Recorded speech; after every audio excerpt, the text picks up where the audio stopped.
I am 41 years old, a devoted husband and father to 4 beautiful children, ages 4, 6, 8, and 10. Since the day I married my wife 15 years ago, I have never once looked back. She was the missing piece to my puzzle, the one who made my world make sense. Over the years, many women have tried to throw themselves at me, but I stayed loyal. Believe it or not, I have never cheated on her. I stayed true because she loved me when I had nothing, when all I had were dreams and the determination to chase them. She encouraged me, she lifted me up, she made me happy from day one. To me, she was the perfect woman. But nothing could prepare me for the devastating truth I was destined to uncover. It wasn't suspicion. I had no reason to doubt her. I didn't go looking for it. The revelation simply fell into my lap by accident, and when it did, my whole world caved in. Even now, I wake up each morning hoping that this is the day I'll discover it was just a nightmare, only to realize the nightmare is my reality. I worked as a rig manager on an offshore oil rig. Sometimes I'd be away for 6 to 8 months at a time. It's hard being away from the people you love for that long, but it was my dream job. The salary was generous, the benefits unmatched. Jobs like that don't come by every day. For a growing family, it was perfect. I thought we had everything. A marriage built on love. 4 beautiful children who carried my name. I thought all 4 were mine. I was wrong. My older brother had always longed for children. He married a woman who already had a 10-year-old daughter from a previous relationship, but they wanted a child together. After years of trying and failing, my brother started to suspect that the problem lay with him. One day he mustered up the courage to visit a clinic. They tested his semen and confirmed what he feared. His sperm count was low. Devastated, he came to see me a few days later. "Brother," he said, "I need to talk to you about something sensitive. Please don't laugh." He looked me in the eyes and admitted, "I'm firing blanks. I need your help." At first I thought he was joking. I even laughed nervously. I said, "I'm not a doctor. How do you expect me to help you with that?" Then I asked if he was trying to borrow money again. But he was serious. He asked me to be a sperm donor. "You've successfully had 4 children with your wife," he argued. "We're the same bloodline.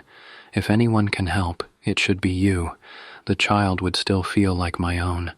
I felt sorry for him. I could only imagine how humiliating it must have been to ask. Without hesitation, I agreed. We discussed it with our wives. My brother's wife was overjoyed. My own wife, however, wasn't happy at all. She argued that I should have spoken to her before agreeing, and she was right. I apologized, but I explained I had acted on impulse, moved by pity for my brother. Eventually, she gave her reluctant support. The paperwork was signed, and I went to the same clinic my brother had visited. I thought it would be routine. Just another test. A week later, the clinic called. "It's urgent you come in," the doctor said. When I arrived, they sat me down. "Mister, you are infertile. Your sperm count is extremely low. You cannot father children naturally." The words hit me like a freight train. "That's impossible," I protested. "I already have 4 children." The doctor explained that sometimes lifestyle changes could temporarily affect fertility, but deep down, I knew something wasn't right. I left the clinic in shock. I didn't tell my wife. I didn't tell my brother. That night, I sat in the living room staring at our family photo, my wife smiling, my children laughing, and me, a fraud without knowing it. I had to know the truth. Like, share, and subscribe, and don't forget to hit the bell so you never miss a story. The next morning, while my wife was out shopping with her friends, I took all 4 of our children to a clinic, quietly, secretly. I told myself it was for peace of mind. I knew this could create a sense of mistrust if my wife finds out, especially if the result comes back and it turned out that I'm their father. But if I'm not, then that would be a different story. When the results came back, I nearly collapsed. None of the 4 children were biologically mine. Not one. I felt the world shift beneath me. I had loved, provided for, and raised them as my own. And now I learned they carried another man's DNA. Suddenly I wish I had left things as it was. There's a saying, What you don't know can't hurt you, I confided in my brother. He was stunned, not just by my infertility, but by the shocking revelation that my children weren't mine. I was furious. I wanted answers. That night, I confronted my wife. I placed the results on the table in front of her. She stared, wide-eyed, then broke down in tears. "Who is their father?" I demanded. She wouldn't answer, just wept uncontrollably. I stormed out, looking for a motel to spend the night, but every hotel in town was booked due to a sporting event. Restless and betrayed, I drove aimlessly for hours. She didn't call, not even once. At midnight, I decided to return home. As I approached the house, I saw my brother's car in the driveway. At first, I thought maybe he were there talking to her about all the things that had happened. Instead of going through the front door, I crept around the back. As I got closer, I heard raised voices. "You cheating little bitch," my brother's voice hissed. "You didn't just cheat on my brother, you cheated on me too. Now you're not even sure who fathered those 4 children."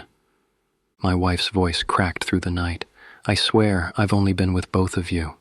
No one else." Hearing that, something inside me snapped. The words sliced through me like glass. My knees buckled. My brother, the man I trusted, the man I agreed to help, had betrayed me in the worst possible way. I charged through the gate, rage boiling in my chest. My fists flew. I swung at him, punched until my knuckles burned. My brother, a trained brown belt in karate, could have destroyed me, but he didn't fight back. He just took the blows, blocking a few, letting others land. Eventually, I punched myself out. Breathless, broken, I collapsed onto the ground. The children must have heard the commotion. When I looked up, they were standing at the back door, eyes wide, watching everything unfold. My heart broke all over again. Through gritted teeth, I demanded we both take a DNA test the very next day. For days I prayed the first test had been a mistake, that some miracle would prove me wrong. But the second test confirmed my worst fear. My brother was the biological father of all 4 children. The truth cut deeper than any blade. My brother's wife filed for divorce after learning about his years of infidelity. I haven't spoken to him since that night.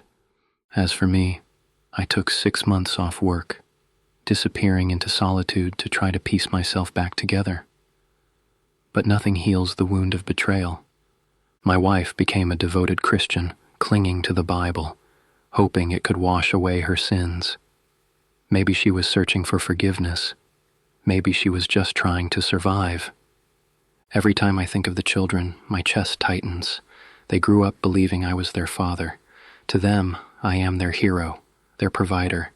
But deep down, I know I am not their biological dad. I am their uncle. It kills me inside. Yet my love for them has never changed. None of this is their fault. They are innocent, and they should never suffer because of the choices their parents made. So I carry this pain quietly every day. I smile for them even when my heart aches. I provide for them even when my soul feels empty. I stand by them even when my faith in love is shattered. Because if I let this pain consume me, then they lose the only father they've ever known. And I refuse to let them lose me. This is my story as it is. Another story ends, but more are coming. Like, share, and subscribe, and turn on the bell so you're here for the next chapter.